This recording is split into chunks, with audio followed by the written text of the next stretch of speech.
안녕하세요. 뜨는 아침 묵상 배용호 목사입니다. 오늘은 사무엘하 13장 1절 2절 말씀입니다. 그 후에 이 일이 있으니라. 다윗의 아들 압살롬에게 아름다운 누이가 있으니 이름은 다말이라. 다윗의 다른 아들 암논이 그를 사랑하나 그는 처녀이므로 어찌할 수 없는 줄을 알고 암논이 그의 누이 다말 때문에 울화로 말미암아 병이 되니라. 아멘. 오늘은 다윗의 아들 암논이 이복 동생 다말을 강간하는 성폭행하는 사건에 대해서 함께 묵상해 보겠습니다. 여러분, 다윗이 밧세바를 강간 성폭행했잖아요. 그러면서 이것을 덮기 위해서 우리아를 죽인 사건을 여러분들이 잘 알고 계실 거예요. 나단 선지자가 와서 다윗을 엄청나게 책망을 했고 또 다윗은 회개를 했습니다. 그런데 하나님께서 말씀하신 대로 다윗 가문의 이 다윗의 행동이 재현되는 장면이 바로 사무엘하 13장에서 일어납니다. 그것도 자기가 사랑하는 아들, 딸들을 중심으로 해서 사건이 일어나게 되잖아요. 암논이 이복 동생 다말을 너무 아름다워하고 사랑하게 된 거죠. 그래서 성경에 보니까 병이 들 정도로 너무 좋아하고 사랑하게 됐습니다. 그래서 이걸 어떻게 하면 좋을까 연결을 하고 싶은데 어떻게 할까 고민하고 있는데, 요나답이라는 이 암논의 책사와 같은 친구가 있는데 이 친구는 매우 간교한 자라 이렇게 성경에 기록해요. 꾀를 내서 이 암논에게 이야기를 합니다. 자기가 아픈 척하고 들어누워 있어라. 그러면 아버지 다윗이 아들이 아프니까 병문안을 올 것 아닙니까? 그러면 너가 직접 부탁하는 것은 이상하니까 아버지에게 부탁을 해서 그 다윗 아버지가 다말에게 이야기를 해서 다말이 너에게 병문안을 오도록 그렇게 하면 좋겠다라고 이 간교한 요나답이 조언을 합니다. 그대로 실행이 되죠. 그런데 문제는 맛있는 과자를 만들어 가지고 오빠에게 병문안을 가긴 갔죠. 그런데 그 모든 사람들을 다 물리고 난 다음에 침실에서 결국은 자기 이복 동생 다말을 강간하는 사건이 그 침실 현장에서 일어나게 됩니다.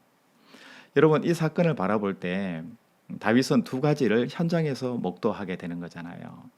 자기가 밧세바를 강간했듯이 암논이 자기 여동생 다말을 성폭행하는 사건을 목격하게 됐고요.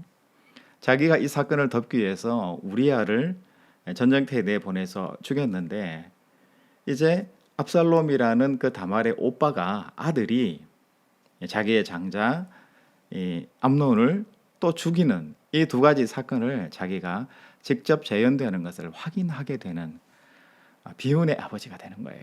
성경에 보면 압살롬은 바로 이것을 복수하지 않아요. 왜냐하면 아버지에게 이야기를 하면 아버지 다윗이 여동생 다말의 억울함을 어느 정도 해소해 줄 것이다 라는 생각을 했던 거죠. 그런데 기다려도 해결이 되질 않습니다. 다윗 왕이 아무런 조치를 취하지 않아요.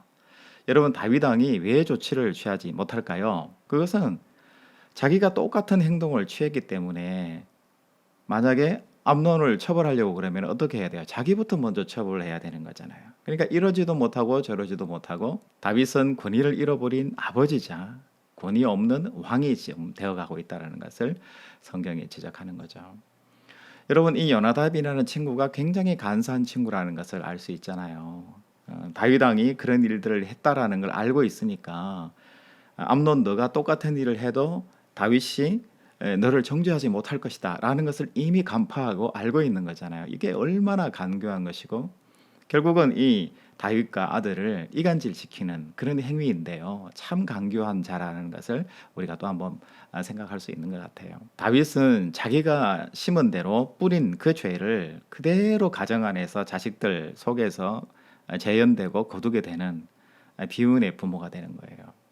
여러분, 권위를 잃어버린 부모가 되지 마시고 권위 있고 아름다운 것들을 많이 심어서 이 심는 것들이 가정 안에서 풍성하게 차고 넘쳐서 자녀들도 아름다운 것을 심을 때 선한 결과들이 온다라는 것을 배워서 세상 속에서 선한 것을 많이 심어내는 여러분 자녀들이 될 수 있도록 여러분들이 모델이 되어 주시기를 주님의 이름으로 부탁드립니다. 여러분, 사람이 무엇이든지 심는 대로 거둔다라는 성경 말씀이 있습니다. 여러분, 오늘이라는 이 날은 내가 뭔가 미래를 위해서 심을 수 있고 뿌릴 수 있는 날이기도 하지만 과거에 내가 심은 것을 거두어 드리는 결실의 날이라는 것을 우리가 알 수가 있습니다.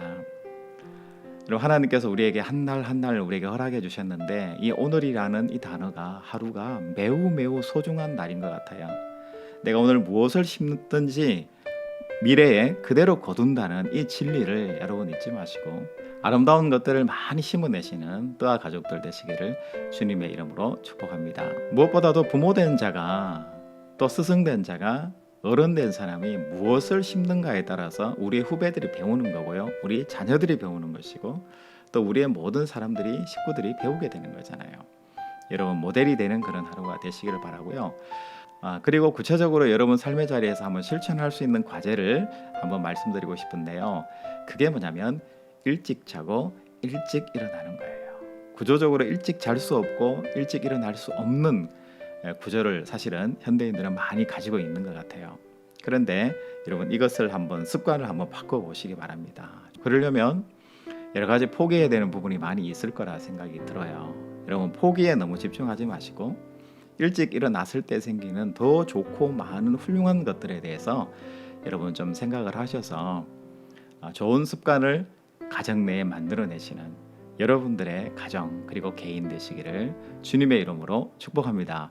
여러분 내일 또 뵙겠습니다. 샬롬.